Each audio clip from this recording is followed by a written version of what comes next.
Hey buddies, it's Minsu from the Buddy Force.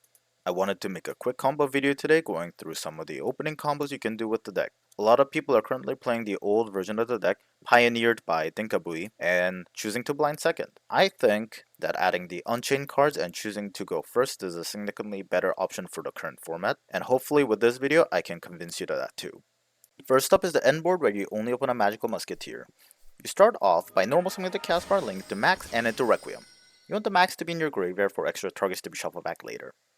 Now use the Requiem effect to summon out the Engraver, equip the Requiem, summon out the Necroquip, bring back the Engraver, and go into the Sequence. Sequence brings out the Aerial Eater, and now pause.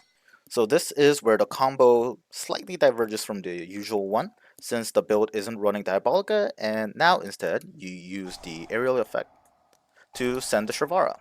With the banning of Lacrima, the deck no longer has the ability to easily use Track to bring back a magical musket monster, so the Unchained monsters are now required to establish an end board. With Sharvara, you set the Abominable Chamber of the Unchained, link up with the Yama, and search the Aruha. Aruha effect activates, targeting the trap card, and now the trap card triggers, summoning out the Shayama. Shayama and the Yama into the Soul Rage. Shayama brings it back, pops the Aruha, Aruha brings back the Surama. Now use the Sorama's effect to set the trap card back and destroy the Rage. And now use a Rage targeting the Sharvara, and you also chainlink to activate the Yama to special summon out the Caspar.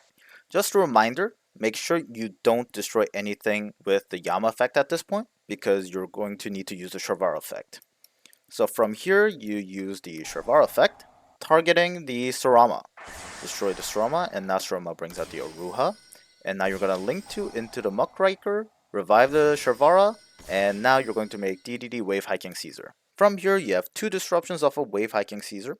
You have the Abominable Chamber to revive the Soul Rage, and you have the Caspar in the same zone to trigger the search and grab any of the Magical Musket spell traps that you want. If you summon SP with the Soul, this is a 5 disruption board off of 1 Magical Musket monster. Second combo today, I'm going to be showcasing what the combo looks like when you open Link into the Reigns. I've seen lists that have been cutting this card from the main deck because they don't see the value in it going first. I'm going to show why that's wrong in this combo. Now starting off, you summon the Starfire, activate Link into the Reigns to summon from hand and summon the Requiem.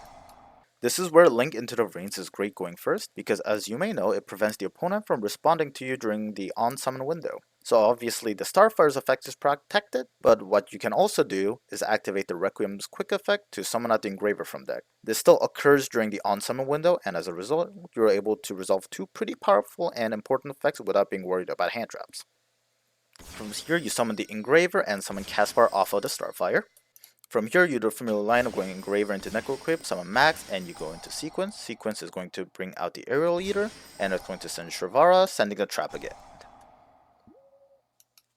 From here, you do the Unchained line again, but this time you're going to keep the Sequence for later. You'll see that you see the same thing, summon out the Shayama, going to Rage, Shayama effect, pop, Ruha, Ruha brings out Surama, and now Surama is going to set the trap card and pop the Rage.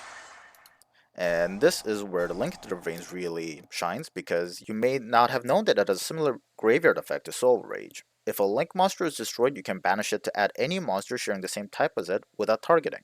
So now you get to revive the Caspar and grab the Engraver and the Sharvara. Engraver is going to grab the Track grabs Lurie, Caspar triggers, searches Last Stand, and Lurie special summons itself. Now you use the Engraver effect you've been saving for potential extension, and you get to use Track's effect in the graveyard to bring out the Desiree and target it. Sharvara targets the Sorama summons. Sorama brings out a monster onto the board.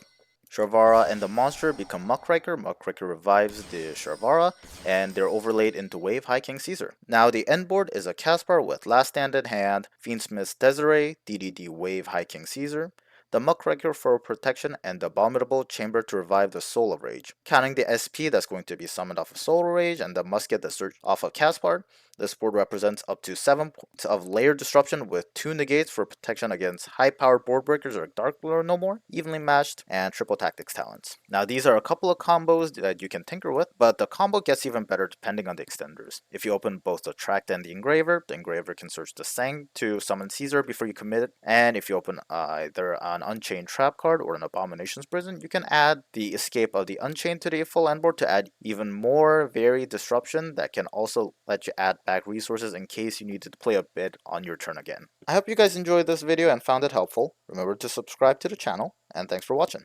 See ya, buddies.